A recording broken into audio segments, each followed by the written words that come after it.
Selamat pagi, siang, dan malam kepada dosen dan teman-teman kami semua. Kami dari kelompok 37 akan mempresentasikan hasil tugas milestone 3 dari mata kuliah Manajemen Project. Ada perencanaan manajemen kualitas, di mana berikut ada standar kualitas proyek, mulai dari kualitas pengembangan model aplikasi, produktivitas tim per sprintnya, kinerja dan disiplin tim. Kemudian ada standar kualitas produk, di mana terdapat komponen dari model machine learning, aplikasi mobilenya, dan dataset. Kemudian ada peran dan tanggung jawab terkait dari kualitas tersebut. Ada tim quality assurance bertanggung jawab untuk melakukan serangkaian pengujian, kemudian tim data science bertanggung jawab mencapai memvalidasi target akurasi model ML, kemudian manajer proyek bertanggung jawab secara keseluruhan dan stakeholder berperan dalam memberikan umpan balik.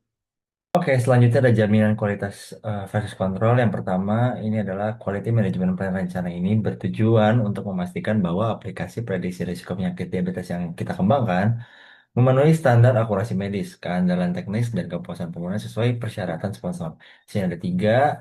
Yang pertama ada standar kualitas model machine learning, standar fungsional aplikasi, serta standar kode dan dokumentasi. Selanjutnya ada alat dan teknik pengendalian kualitas. Yang pertama ada data gathering, metode yang digunakan yaitu checklist, karena paling efektif untuk memastikan dataset diabetes sudah sesuai format yang dibutuhkan oleh machine learning. Yang kedua ada data analisis. Metode yang digunakan yaitu performance review, karena syarat akurasi project 85% sehingga peninjauan performa model jadi langkah yang penting. Yang ketiga ada inspection. Metode yang digunakannya itu ada peer review, karena aplikasi melibatkan pemrosesan data di mana pengecekan kode penting untuk mencegah error. Yang keempat ada testing atau product evaluation. Metode yang digunakannya itu beta testing, karena aplikasi harus divalidasi oleh pengguna sebenarnya untuk memastikan tingkat keakuratannya. Selanjutnya yang kelima ada data representation. Metode yang digunakannya itu control charts, karena alat ini itu membantu memantau kestabilan kinerja model machine learning dari waktu ke waktu. Dan yang terakhir ada meetings. Metode yang digunakannya itu lesson learn, membantu tim memperbaiki proses kerja dan menghindari kesalahan yang sama.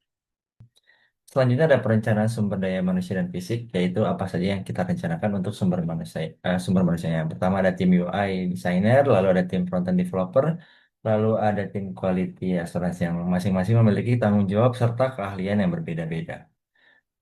Selanjutnya adalah estimasi sumber daya aktivitas. Sumber daya aktivitas lebih lengkapnya dapat dilihat pada PDF yang kami berikan.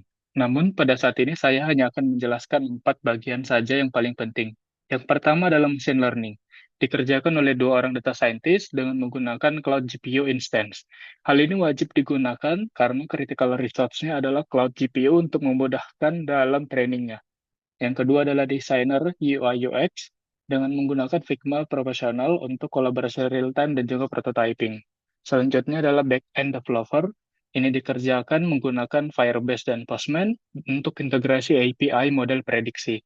Dan terakhir adalah quality assurance dengan 1 orang spesialis menggunakan tools physical device farm yang dilakukan tes di Android dan juga iOS secara fisik bukan dengan emulator. Kemudian ada mengembangkan dan mengelola tim proyek, di mana mengembangkan tim proyek, membangun visi bersama, bertanggung jawab, manajer proyek bertanggung jawab memastikan semua anggota tim memahami tujuan bisnis, kemudian kolaborasi harian, pelaksanaan rapat harian, peningkatan berkelanjutan, sesi retrospektif, motivasi dan pengarahan melalui piagam proyek, diberikan wewenang kepada manajer proyek untuk memotivasi tim, kemudian ada bagian mengelola tim proyek, berikut adalah matriks racinya, dan kemudian ada metrik kinerja mulai dari penyelesaian tugas per sprintnya, kehadiran rapat harian, dan penyelesaian konflik internal oleh manajer proyek itu sendiri. Selanjutnya adalah perencanaan manajemen komunikasi yang tujuannya adalah untuk memastikan semua stakeholder itu mendapatkan informasi yang tepat dengan cara adanya rapat dan juga adanya laporan dengan melalui Zoom, rapat, chat WA, atau dengan email. Lalu untuk kalau ada masalah itu dari tim yang paling detail sampai ke ketua tim dengan outputnya adalah dokumen strategi komunikasi, matriks komunikasi, dan juga adanya arsip.